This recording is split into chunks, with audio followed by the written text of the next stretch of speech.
आप देख रहे हैं यशपाल सिंह की रिपोर्ट आजमगढ़ जनपद से।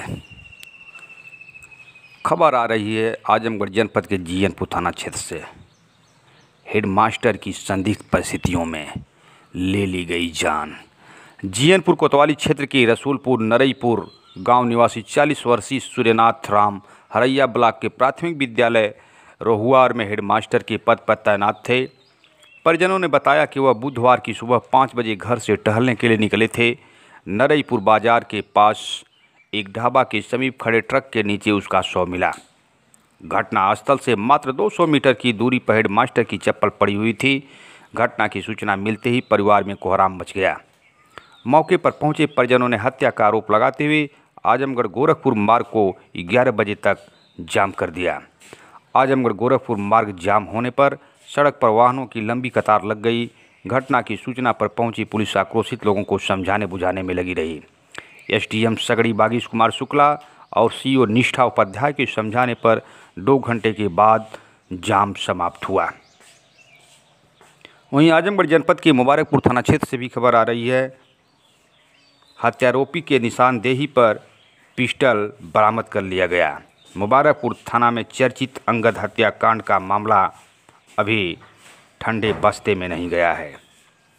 इस कांड के मामले में पुलिस ने हत्या अभियुक्त की निशानदेही पर पिस्टल बरामद कर लिया है। 8 मार्च की शराब के सेल्समैन अंगद यादव की नीबी बुजुर्ग गांव के पास हत्या कर दी गई थी।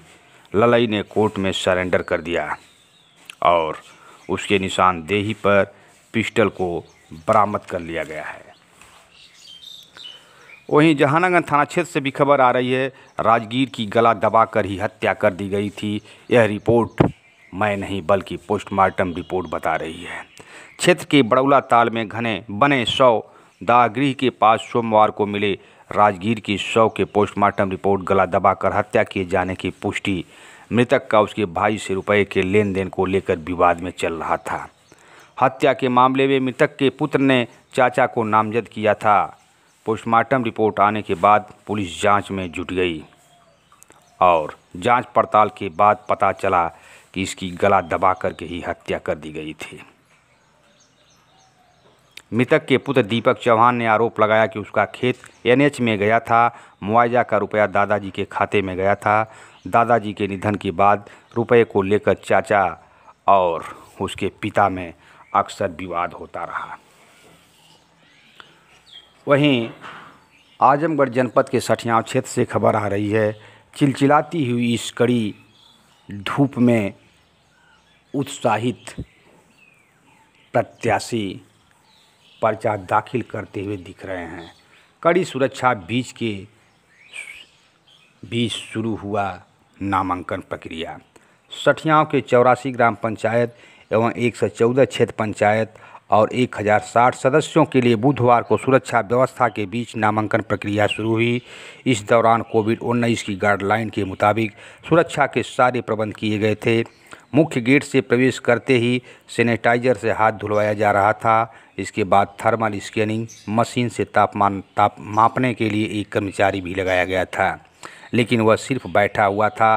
सभागार के चारों ओर सीसी कैमरे से निगरानी की जा रही थी। नामांकन के धूप में लंबी लाइन से लग रहा था जैसे मेला जैसा भीड़ उमड़ आया है।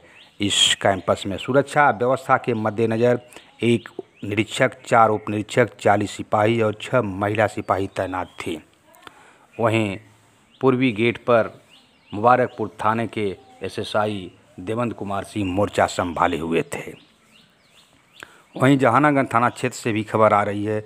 जहानागंज ब्लॉक में त्रिस्तरीय चुनाव के लिए बुधवार को विकासखंड जहानागंज में नामांकन का प्रारंभ हुआ। इस दौरान क्षेत्र की ग्राम सभाओं के प्रत्याशी आकर अपना नामांकन किए। विकासखंड कार्यालय गेट पर पुलिस पूछताछ के बाद ही अंदर भेज रही थी। गेट के सामने सुरक्षा की दृष्टि से बैरिकेडिंग की गई थी। नामांकन करने हेतु कड़ी धूप में तपन में लंबी लाइन लगाकर प्रत्याशी खड़े रहे। ब्लॉक मोड़ से बाजार में जाने वाले रास्ते को बंद कर दिया गया था, जिससे आजमगढ़ गाजीपुर मार्ग पर जाम की स्थिति बनी हुई थी। वहीं आजमगढ़ जनपद के शहर कोतवाली थाना क्षेत्र से भी खबर आ रही है।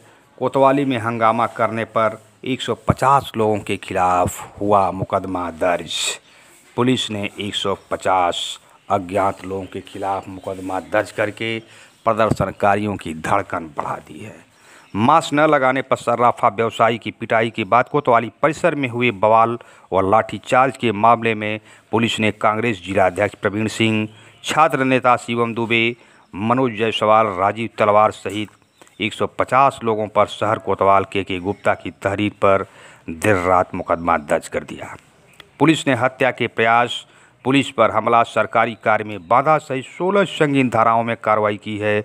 वहीं सराफा व्यवसायी की पिटाई के विरोध में बुधवार को बाजार सराफा मंडी बंद रही।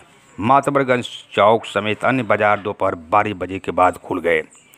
आभूषण कारोबारी आशीष गोयल को कोविड-19 गाइडलाइन का पालन नहीं करने के आरोप में मंगलवार को पुलिसकर्मी पिटाई करते और घसीटते हुए वाहन तक लाए थे। इसके विरोध में दुकानदारों और विभिन्न दलों के नेताओं ने कोतवाली का घेराव कर चक्का जाम कर दिया था, जिससे पुलिस को लाठी भाजनी पड़ी और लाठीचार्ज करना पड़ा।